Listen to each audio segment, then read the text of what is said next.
I'm Margaret. Welcome to Knit Pickers PEI in beautiful downtown Mayfield.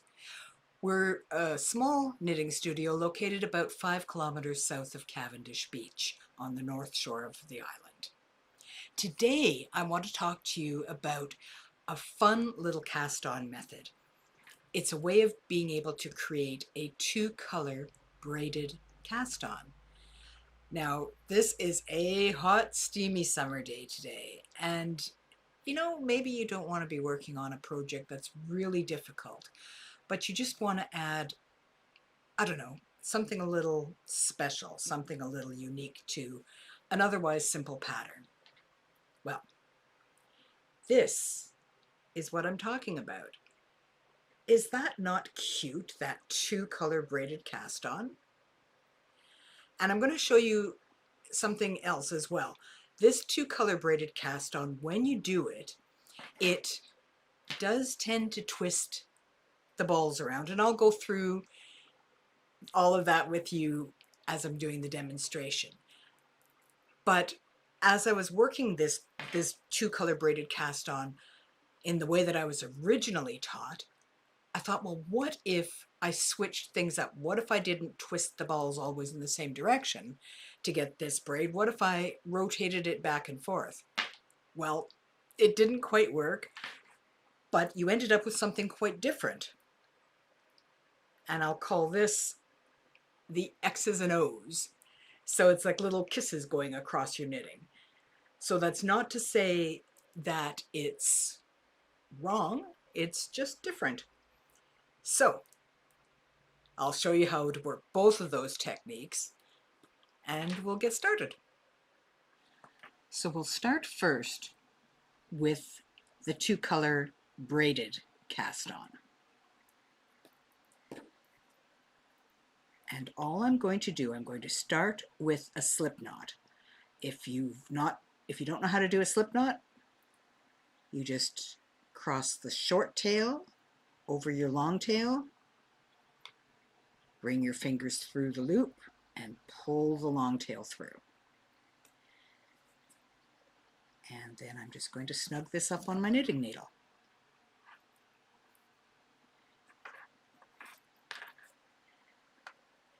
Now, just as if you were going to do a long tail cast on, you take your 2 strands of wool and you form a triangle. If you are unfamiliar with how to do a long tail cast on, I'll put a link to my long tail cast on video in the notes below. So what you're going to do is form that triangle, go under the thumb, over the forefinger, through the loop, and snug it on. Absolutely no different than long tail cast on. But now we're going to take the front yarn and bring it over the back yarn and bring the back yarn underneath and over to the front. Under the thumb, over the forefinger, through the loop, snug it up. Carrying on in the same direction, the front yarn over the back yarn and to the back yarn comes underneath and to the front. Under the thumb, over the forefinger, through the loop, and snug it up. So you just keep doing that, rotating under, over, through the loop, up and over. Under, over, whoops, under, over, through the loop, and snug it up.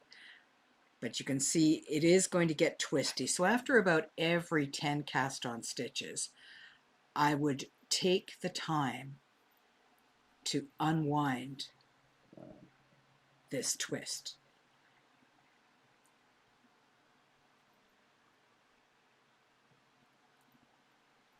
So here we go, under, over, through the loop, snug it up, front yarn over the back yarn to the front, under, over, through the loop. So just like with a long tail cast on, when you do that type of cast on, you're actually knitting your first row as well. So if you wanted to do a stockinette stitch like I did on this sample piece, your first row knit is going to be a purl stitch across, and then do your knit stitch and your purl stitch. And I really do love the way that there's such a distinct contrast between your cast on edge and the main body of work. It would be a little more subtle if you used one of these two colors in your stockinette stitch. Still very pretty, just not perhaps as striking a contrast. So it is as simple as that.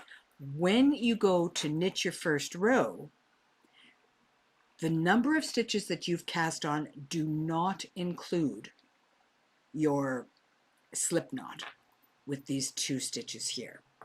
So you knit all the way across, and then when you get to this one, you would slip that off your needle and just undo your slip knot. And that is how you cast on for the two-color braided cast on. But like I said in the intro, I wanted to see what would happen if I didn't always twist the wool in the same direction when I was doing my cast on. What kind of an impact would it have on the way that the cast on edge looked? And would it make any difference at all? And if it didn't make any difference, that would be great, because I wouldn't end up with this twisty yarn. So I'm just going to start that the same way. Now we're going to do what I called the hugs and kisses, X's and O's. And this cast on, you can see, has all the little X's going across, but it doesn't look like the braided cast on. Whoops, all these little tails. So you can see they really do look quite different. And it really just depends on what you are preferring as your finished piece. What do you want it to look like? So to do this one, we're going to start out exactly the same way. Slip knot. Got my fingers here, bring the short tail over the long tail, grab the long tail, pull it through the loop. Pop that on my needle. This is the slip knot that will not be knit. It will just end up being taken off my needle after I've knit across with my first row. So here we've got my two colors of wool. I form that triangle just like you do for a long tail cast on, under the thumb, over the forefinger, through the loop, and snug it up. So this time I'm going to rotate. So I'm going to go bring my back yarn over the front, under, whoops, under, over, through the loop, snug it up. And then I'm going to rotate the other direction. Bring my front yarn over, under, over, through the loop, and snug it up. And then I'm going to bring it under. So I'm going under and over, so that I don't end up with a twist in my balls of yarn. So here we are, under the thumb, over the forefinger, through the loop, snug it up, over, under the thumb, over the forefinger, through the loop, snug it up, under, over, snug it up, under, over, snug it up. And you can see there's no twist in those yarns at all, which is great. But as I say, the finished result is more X's and O's, is more hugs and kisses.